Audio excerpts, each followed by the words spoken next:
Vols dir que et falta informació una mica de la seva real proposta política, de la seva proposta que tingui... Ell viu, és un partit de moment de rebuig als altres, em refereixo, no?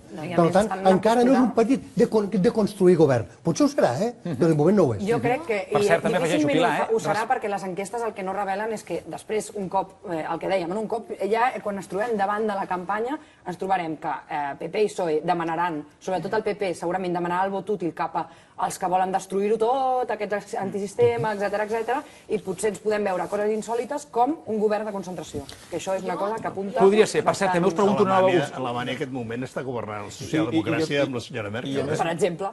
Deixaria molt enrere casos com els de Ciutadans, com els de la CUP o com els d'UPyD ja fa uns quants anys. Però el que fa és transversament interns de vots aquí a Catalunya. Podria dir una cosa a propòsit de la corrupció? El que fa és transversament de vots dintre d'Iniciativa per Catalunya, del PSC, és a dir, el que fa és, sí, fraccionar més cert espectre ideològic, però al final els partits majoritaris, més o menys, segons el baròmetre del CEO, més o menys se segueixen mantenint. Manel, breument, va.